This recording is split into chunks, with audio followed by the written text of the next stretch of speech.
Welcome everyone. मैं अपने trade hack channel पे आपका स्वागत करता हूं। ये टॉपिक है एसएमसी सीरीज का, जिसमें हम बात करेंगे। आज का टॉपिक है फ्रैक्टल, और इसमें हम सीखने वाले हैं बेसिक टू एडवांस सारे एसएमसीज के कॉन्सेप्ट्स। तो वो पहले, जैसे हमने पहले वाले वीडियो में बात किया था कि किस तरीके से हमें हमें बताया जाता है कि एक डब्लू पैटर्न बनता है इस तरीके से, और उसका एक नेकलाइन है यहाँ पे। और हमें ये बताया जाता है कि अगर वो डब्लू पैटर्न में इस जगह पे अगर रिटेस्ट होता है, फिर यहाँ से जो भी अपसाइड का मूव आता है वहां पे हमें बाई करना है। बेसिकली इस तरीके से बताया जाता है कि मान लीजिए कि यहाँ पे ये हमारा टारगेट होगा और ये हमारा एसएल होगा, कि इस जगह पे डब्लू पैटर्न बना, और यहाँ अभी डब्लू पैटर्न का ब्रेकआउट आया, उसके बाद यहाँ पे रिटेस्ट हुआ मार्केट, और यहाँ से मार्केट इस जगह तक जाएगा। लेकिन अब यहाँ से होता क्या है, बेसिकली आपको ये समझना पड़ेगा कि यहाँ पे एक्चुअल बाइंग आई कहाँ से। यहाँ पे एक्चुअल बाइंग आई यहाँ पे इस जगह पे। लेकिन यहाँ पे बाई न करके बताने के लिए लोग यहाँ पे क्यों बताते हैं? इस जगह पे बताते हैं कि यहाँ पे नेक आपका डब्लू पैटर्न बना और यहाँ पे रिटेस्ट रिटेस्ट होगा, तो यहाँ पे बाई करना है। लेकिन इस कॉन्सेप्ट में एक्चुअल बाइंग बनती है इस जगह पे। अगर आप यहाँ पे बाई करते हो तो इस जगह पे आपके जो एसएल्स होंगे वो छोटे हो जाएंगे, और यहाँ पे हाई प्रोबेबिलिटी होती है कि मार्केट यहाँ से ऊपर जाए। अब इसमें सबसे बड़ा प्रॉब्लम ये है कि ये पता कैसे चलेगा कि यहाँ पे डब्लू पैटर्न बनेगा कि नहीं बनेगा।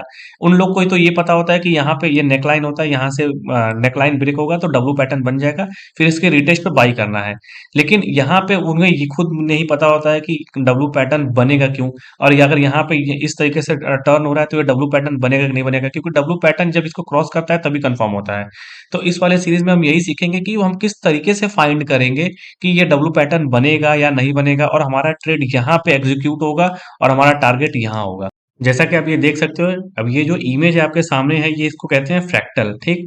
अब ये फ्रैक्टल होता क्या है? फ्रैक्टल मतलब एक ट्रायंगल बना है, इतना बड़ा ट्रायंगल है, उस ट्रायंगल के अंदर भी ट्रायंगल, अब उस ट्रायंगल के अंदर एक और छोटा ट्रायंगल, उस छोटे ट्रायंगल के अंदर भी एक और छोटा ट्रायंगल। तो मतलब ट्रायंगल के अंदर ट्रायंगल, ट्रायंगल के अंदर ट्रायंगल को ही एक कहते हैं फ्रैक्टल। अब आप ये सोच रहे होंगे कि इस ट्रायंगल का या तो इस छोटे छोटे ट्रायंगल्स का मार्केट से क्या कनेक्शन है। इसका मार्केट से ये कनेक्शन है, आइए मैं आपको दिखाता हूँ। इसका मार्केट से ये कनेक्शन है। अब जैसे आपको ये टाइम फ्रेम दिख रहा है, ठीक। अब यहाँ पे डेली टाइम फ्रेम है।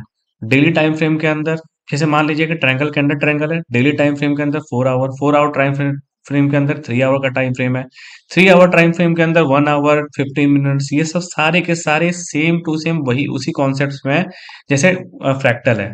तो आप समझिए ये फ्रैक्टल किस तरीके से काम करता है। आप अब देखिए, जैसे मान लीजिए यहाँ पे ये फ्रैक्टल है। अब ये एक तरीके से पजल की तरह काम करता है। इस पजल के अंदर भी एक छोटा छोटे छोटे छोटे ऑब्जेक्ट हैं, वो भी ट्रायंगल्स हैं, छोटे छोटे ऑब्जेक्ट्स हैं। उन सारे जब जब सारे इन ऑब्जेक्ट्स को आप मर्ज करोगे या कंबाइन करोगे, तब जाके आपको इतना बड़ा ट्रायंगल आपको जाके दिखेगा। तो अब बेसिकली इंसान जब ट्रेड लेता है, जब जैसे कि ये ट्रेड है, अब इतने ये सारी जो चीजें बनी है, ये सिर्फ आपको कंफ्यूज करने के लिए ही बनी है।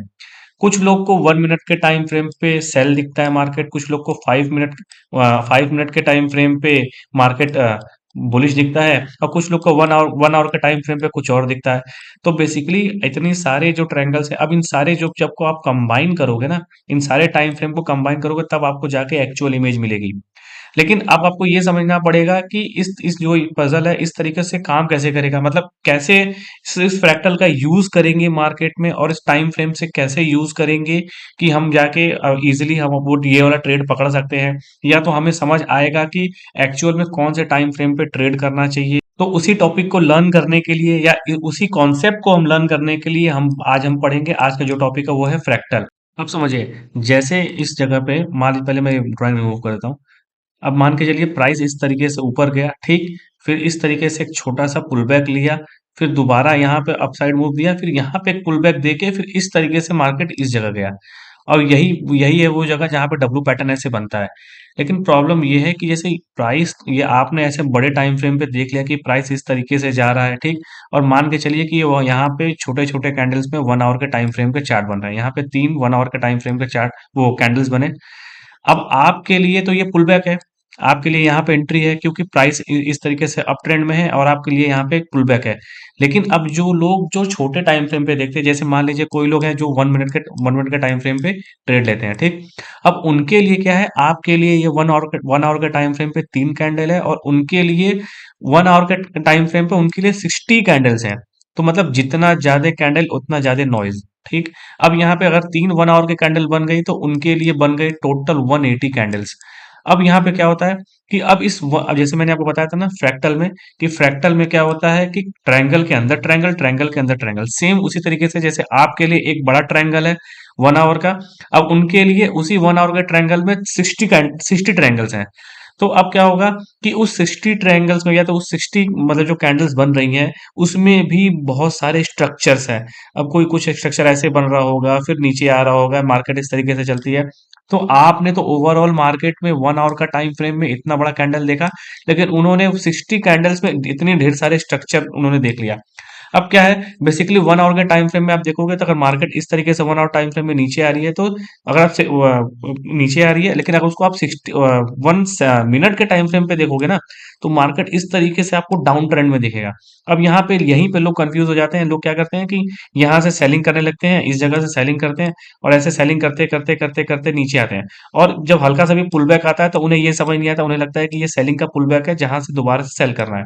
लोग यही नहीं समझ पाते हैं कि बड़े टाइम फ्रेम पे ये जो लेवल था, जिस तरीके से मार्केट आया था, बड़े टाइम फ्रेम पे यहाँ पे एक अच्छा सपोर्ट है, या तो यहाँ से मार्केट एक यू टर्न लेगी, जो अपने इस डब्ल्यू पैटर्न को वो करने जा रही है।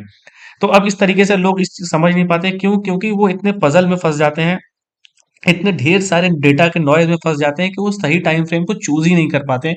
या पहले बड़े जो, जैसे होता है कि ये जो बड़ा वाला ट्रायंगल, वो पूरा होराइजन देख ही नहीं पाते हैं लोग। अब सेम इसी तरह आपको ये समझना समझना पड़ेगा कि किस लेवल पे हमें बाइंग करना है, या किस लेवल पे हमें जाके अपने ट्रेड को एग्जीक्यूट करना है। देखिए सही तरीके से समझिए तो ट्रेड को यहीं बाइंग करना था, यहाँ से बाई करना था, लोग यहाँ पे सेल करते हुए आ रहे थे। आपको समझना पड़ेगा कि वो लेवल कैसे फाइंड करें, वो जो चार्ट स्ट्रक्चर, जैसे मान लीजिए 1 मिनट के चार्ट पे इस तरीके से आ रहा है, अब वो स्ट्रक्चर कैसे चेंज होता है मार्केट ऊपर जाने के लिए, वो सब मैपिंग कैसे करते हैं, ये सब सारी चीजों के लिए हम बात करेंगे। वो भी हम सीखेंगे अगले वाले वीडियो में, जो आने वाले वीडियोस होंगे उसमें हम बात करेंगे कि मैपिंग कैसे होती है, स्ट्रक्चर कैसे चेंज होता है, ये सब सारी चीजें।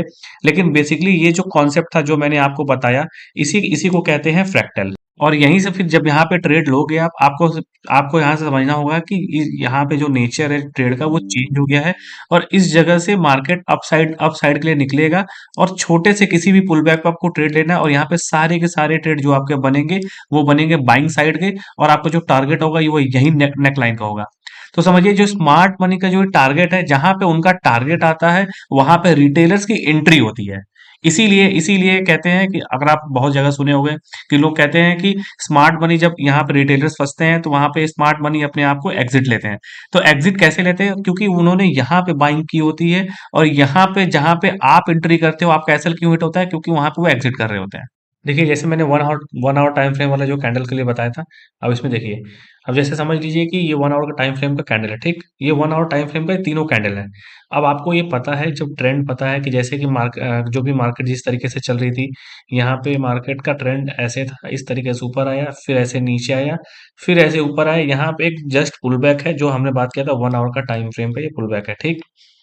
तो अब यहाँ पे देखिए, इस जगह पे क्या है, यहाँ पे तो एक कैंडल बनी है, लेकिन इसके अंदर जो है वो 60 कैंडल्स बनी हुई हैं। या जो जो स्ट्रक्चर है, इसमें कितने स्ट्रक्चर चेंज हो रहे हैं, कितने पुल बैक्स आ रहे हैं, और कितने लोग कितने लोग सेल कर रहे हैं, कितने लोग बाइंग कर रहे हैं, कितने लोग सेल कर रहे हैं, कितने लोग बाइंग कर रहे हैं।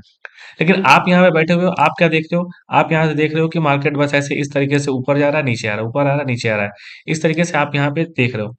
अब आपको क्या समझना हो, जैसे कि इसमें क्या होगा कि आपका व्यू क्लियर होगा, कि जैसे आपको पता है कि मार्केट यहाँ से नीचे आ रही है, एक पुल बैक है, फिर आप क्या करोगे? आप जैसे यहाँ पे कुछ लोग, अब अगर आप बड़े टाइम फ्रेम पे तो आपको दिख रहा है कि मार्केट यहाँ से नीचे जा रही है, लेकिन छोटे टाइम फ्रेम में कुछ लोग यहाँ पे सेल कर रहे हैं, कुछ लोग बाइंग कर रहे हैं, कुछ लोग सेल कर रहे हैं, कुछ लोग बाइंग कर रहे हैं। आपका सिंपल से इसमें क्या लॉजिक होगा? आपका लॉजिक क्लियर होगा कि हमें हर एक जगह पे सेल वाला ट्रेड ढूंढना है, ठीक? अब यहाँ पे आप क्या कर सकते हो कि जो ही मार्केट यहाँ से नीचे आया, ऊपर हल्का सा बाउंस बैक आया, फिर उसके बाद जहाँ पे इस तरीके से ट्रेड आया, आपको छोटा सा स्टॉप लॉस देके यहाँ पे ये कैंडल लो का यहाँ तक का, आप यहाँ पे एक सेल साइड का ट्रेड निकाल लोगे। सिंपली फिर उसके बाद ये दूसरा वाला कैंडल है। अब इस कैंडल अब यहाँ पे आया बीच में, फिर इसके बाद ये दूसरा वाला कैंडल के पास गया यहाँ पे। अब ये वाला कैंडल के हाई के पास इस जगह पे भी अगर यहाँ रिजेक्शन लिया, फिर वहां से भी एक ट्रेड आप यहाँ से निकाल सकते हो। तो बेसिकली आप क्या करोगे, जो पूरा ये जो पजल है, इस पजल पे जैसे ये फ्रैक्टल वाला पजल है, आप जब ये पूरा ओवरऑल स्ट्रक्चर को आप समझ जाओगे तो आपको पता चल जाएगा कि मार्केट का ट्रेंड क्या है, मार्केट किस तरीके से जा रहा है, और उसी डायरेक्शन में फिर आप ट्रेड करोगे, ना कि आप और बाकी लोग की तरह कंफ्यूज होगे, जो बाकी लोग नॉइज में फंस जाते हैं। 1 घंटे के चार्ट पे 60 कैंडल्स देखते हैं और उसमें वो कंफ्यूज हो जाते हैं कि बाई करें सेल करें, बाई करें कि सेल करें। वो कंफ्यूज हो जाते हैं इस सारी चीजों में। तो जनरली आप फ्रैक्टल में जब आप ये सब सारी चीजों को देखोगे, मेरे कहने का मतलब है कि आप जितना भी है सारा सारा का सारा नॉइज जो आप इसमें से रिड्यूस कर देते हो। आपके दिमाग में अब ये भी क्वेश्चन आ रहा होगा कि अब इस जगह पे जैसे ये पुल बैक आ रहा है, इसको कैसे फाइंड करें। ये सब सारी चीजें हम सीखेंगे आने वाली जो वीडियोस है उसमें, हम इसमें डिस्कस करेंगे कि ये जो जैसे मैंने आपको बताया था कि यहाँ पे अगर ट्रेंड चेंज हो रहा है तो ये मैपिंग कैसे करेंगे, स्ट्रक्चर कैसे चेंज हो रहा है, तो वो हम सीखेंगे। बड़े टाइम फ्रेम पे भी कैसे स्ट्रक्चर चेंज हो रहा है, तो वो लेवल्स की मैपिंग कैसे करते हैं, स्ट्रक्चर कैसे बनाते हैं कि ये स्ट्रक्चर इस तरीके से बन रहा है और कौन से स्ट्रक्चर पे कैसे ट्रेड लेना चाहिए। आने वाले सारे वीडियोस में हम उन पे सीखेंगे। अब देखिए जिस जिस तरीके से मैंने ये पिछले वाले वीडियो में यही वाला पूरा ड्रॉ किया था यहाँ पे। अब यहाँ देखिए लोग हमें सिंपल से क्या बताते हैं कि मार्केट इस तरीके से सिंपल इस तरीके से गिरते आता है कि एक नया लो, एक ये नया लो बनाया, एक यहाँ बनाया लो, एक उसके नीचे एक यहाँ लो बनाया, फिर एक यहाँ लो बनाया, फिर ऐसे आया, फिर नया लो बनाया। तो इस तरीके से, लेकिन मार्केट जिस तरीके से दिखता है ये इतना सिंपल वैसे होता नहीं है। अब देखिए मार्केट यहाँ भी ऐसे सीधे नीचे गया है, लेकिन आप ये देखिए एक यहाँ पे लो बना, ठीक। उसके बाद मार्केट यहाँ से ऊपर गया, तो एक नया लो बनाना चाहिए, लेकिन नया लो नहीं बना। यहाँ पे वहीं से मार्केट उड़ गया, फिर यहाँ से ऊपर चला गया। यहाँ से ऊपर जाने के बाद फिर भी एक नया लो नहीं बना। फिर इस तरीके से यहाँ पे बेसिकली यहाँ पे मार्केट ने नया लो बनाया। अब ये क्यों हुआ ऐसे? यहाँ पे बेसिकली मार्केट ने लिया आप सभी लोग का लिक्विडिटी, क्योंकि मार्केट को जिस डायरेक्शन में मूव करना था, मार्केट को चाहिए लिक्विडिटी, बड़े प्लेयर्स को चाहिए था लिक्विडिटी। ये लिक्विडिटी वाला जो ये कॉन्सेप्ट है, हम आने वाले वीडियोस में हम समझेंगे। और देखिए अब इस तरीके से कैसे इसको समझे, जब कोई एसएमसी जो एसएमसी जो ट्रेडर होता है, जिस एसएमसी के प्राइस एक्शन पे इस तरीके से ट्रेड करता है, वो क्या करता है कि जैसे मान लीजिए कि मार्केट यहाँ से ऊपर जा रहा है, इस तरीके से एक नया नया टाइम फ्रेम पे ऐसे ऊपर बनाया जा रहा है। मार्केट ऊपर गया, वो क्या करते हैं कि इस तरीके से पहले मैपिंग करते हैं, हर एक चीज का मैपिंग करते हैं कि कहाँ पे चेंज ऑफ कैरेक्टर हुआ, कहाँ पे ब्रेक ऑफ स्ट्रक्चर हुआ, अब किस जगह पे लिक्विडिटी ग्रैब हुई है, मार्केट ने ओवरऑल स्ट्रक्चर किस तरीके से बनाया था। अब यहाँ से अगर इस तरीके से यहाँ पे मार्केट ने अगर ये जो जो इसका हायर एंड हाई का स्ट्रक्चर है इसको ब्रेक किया, फिर उसके बाद अगर यहाँ पे जो ही स्ट्रक्चर ब्रेक होता है फिर उसको भी मार्क करना, इसी को कहते हैं स्ट्रक्चर मैपिंग। फिर यहाँ से जो मूव आता है फिर उसको यहाँ पे वो छोटे से स्टॉप लॉस के साथ यहाँ पे अपना ट्रेड बनाते हैं, और इस तरीके से स्टॉप लॉस के साथ यहाँ पे ट्रेड एग्जीक्यूट करते हैं। लेकिन जो छोटे टाइम फ्रेम पे जो लोग ट्रेड करते हैं, बहुत छोटे टाइम फ्रेम पे जो इस तरीके से मैपिंग नहीं करते, बस वो सीधे आते हैं ट्रेड में। ऐसे मार्केट चल मान ली मार्केट चल रही है, सीधे आए, अच्छा ये हो गया, एंट्री कर लिया, अच्छा ये हो गया यहाँ पे, अब यहाँ पे ब्रेकआउट आएगा, अब यहाँ पे एंट्री कर लिए, अब फिर यहाँ से क्या हो जाता है, ब्रेकआउट फेलियर हो जाता है। तो अब इस तरीके से होता है, जो बड़े स्मार्ट प्लेयर होते हैं पहले वो मार्केट के मूव को समझते हैं, मार्केट के स्ट्रक्चर को समझते हैं, जिसी को उसी को कहते हैं स्ट्रक्चर मैपिंग करना और लेवल्स फाइंड करना। वो लेवल मान लीजिए कि यहाँ से ये लेवल ब्रेक हुआ, फिर उसके बाद अगला हायर एंड हाई नहीं बना पाया और वो उसको स्ट्रक्चर को ब्रेक कर दिया, तभी वहीं से डाउन ट्रेंड आना शुरू होता है। आप किसी भी चार्ट पे जाके देख लोगे, आपको समझ आएगा। ये सब सारी चीजें जो मैं आपको बता रहा हूँ, आप किसी भी चार्ट पे जाना, जैसे जैसे मैंने बताया था एकदम उस तरीके से आप इसको कोरिलेट करना, आपको सारी चीजें समझ आएंगी। तो पहले आपको समझना पड़ेगा कि मार्केट का स्ट्रक्चर क्या है, मार्केट के स्ट्रक्चर को बनाओ, फिर उस फ्लो में बहना शुरू करो। आपको चार्ट में कुछ भी पकड़ना होगा, चाहे अप ट्रेंड पकड़ना हो या डाउन ट्रेंड पकड़ना होगा, आप ये समझ लो आपको फ्रैक्टल की जरूरत होगी। आपको पहले जो ओवरऑल स्ट्रक्चर है, ओवरऑल ओवरऑल ये सब सारी चीजें उसको समझनी पड़ेगी, उसके बाद आप छोटे टाइम फ्रेम पे या छोटे उसके अंदर में समझोगे कि उसके अंदर क्या क्या सारी चीजें, कौन कौन से ऑब्जेक्ट किस तरीके से बन रहे हैं, उसके अंदर क्या किस तरीके से स्ट्रक्चर बन रहा है। सबसे पहले आपको समझना पड़ेगा कि ओवरऑल स्ट्रक्चर क्या बन रहा है। ओवरऑल स्ट्रक्चर अगर बाइंग में है, फिर उसके अंदर जाइए, उसके अंदर आपको फिर पता चलेगा कि ओके इस जगह पे एक छोटा सा पुल बैक है तो हमें बाइंग करनी है इस तरीके से। तो ये सारी चीजें होती है जो आप इससे आपको इस पे साइकोलॉजी पे भी वर्क करना पड़ेगा। ये सब सारी चीजें एसएमसी में एक साइकोलॉजी का भी पार्ट है कि जो आपको समझना पड़ेगा कि हमारा साइकोलॉजी किस तरीके से काम करता है। मार्केट को ओवरव्यू समझ के उस तरीके से आपको चलना पड़ेगा। और ये आप अब आने वाले आप मेरे चैनल को अगर आपने अभी तक सब्सक्राइब नहीं किया तो आप सब्सक्राइब कर लो, क्योंकि अभी बहुत सारी वीडियोस है, बहुत सारे सीरीज के पार्ट्स हैं जो अभी मैं वीडियो डालते रहूंगा।